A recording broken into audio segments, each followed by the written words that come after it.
Bonsoir, voici l'analyse technique du CAC 40 pour le 22 janvier. Alors aujourd'hui une journée tout à fait anémique puisque les US ne tournaient pas, ils étaient donc c'est un jour férié pour eux. Donc nous avons fait ça et d'où un volume anémique, hein, 1,4 milliard. Donc c'est vraiment à peine une demi-journée. Alors, au niveau des statistiques, pardon, pas des statistiques, mais du calendrier économique, il va y avoir dans la conférence de la BOJ au Japon, donc ça sera fort, donc on va savoir quelle est leur politique, s'il y a encore en balance de l'argent pour soutenir une économie, ou s'il y a une vraie stratégie. À 11 heures, très très important, ça sera le ZEW allemand. Ça, c'est une grosse statistique qu'il faut absolument suivre, ainsi que du climat, le climat économique donc allemand. Donc ça, c'est un très très bon indicateur. On continuera demain avec des statistiques, notamment les ventes de maisons existantes. Alors ça, c'est important, effectivement, comme je vous le disais il y a quelques temps. La reprise économique aux US se fera par l'immobilier. Donc on va voir un petit peu s'il y a des changes là. Les ventes de maisons, attention, hein, ça peut être des ventes parce que les gens n'arrivent pas à subvenir à leurs besoins. Donc ça peut être des rachats de banques. On l'a vu avec le Foreclose Gate.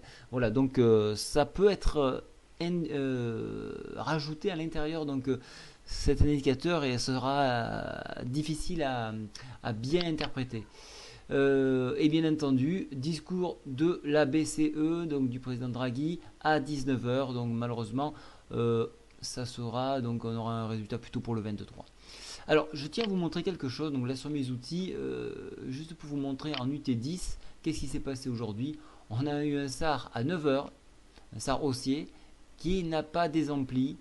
Malgré des zones de retournement qui se sont fait tout le long de la séance, qui ont été en fait des zones de consolidation. Donc difficile de faire du trade sur ce point-là. Voilà, donc ça c'était pour information. Donc on passe tout de suite sur l'analyse technique du CAC. On passe tout de suite en zoom. Qu'est-ce qui se passe donc sur le graphique? On voit qu'on a touché le haut de la Bollinger. Alors haut de la Bollinger, 3764. C'était un point de retournement. C'est assez rare quand on touche le haut d'une Bollinger sur un indice. Donc on l'a eu ici, on l'a eu là. Ici, ça a été retracé de peu. Donc on verra un petit peu ce qui se passe. Mais logiquement, dans la théorie, lorsqu'on touche le bord d'une Bollinger, on réintègre vers son centre. Voilà.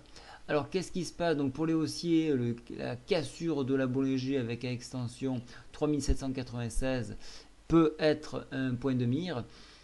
Pour les baissiers, donc réintégration du signal vers la MM20 3696 avec au passage le support majeur 3736 3728 qui devrait correspondre approximativement à la MM7 pour un retour.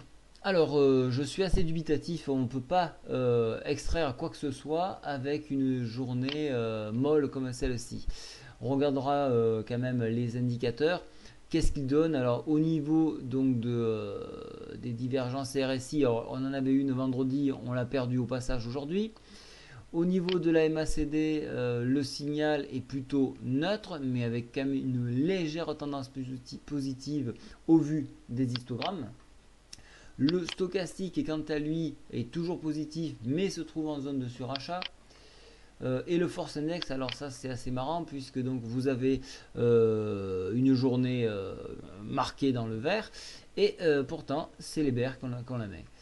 Allez comprendre, donc on voit bien que la main a été reprise peut-être en clôture, on ne sait pas trop. En tout cas, on a avancé vraiment d'une façon très étrange, donc c'est très difficile de tirer quoi que ce soit de cette analyse. Donc il faudra attendre demain pour voir quelque chose de plus clair. Pour l'instant, il faut plutôt rester neutre au vu des signaux. Voilà, je vous souhaite à tous une très bonne soirée. Au revoir.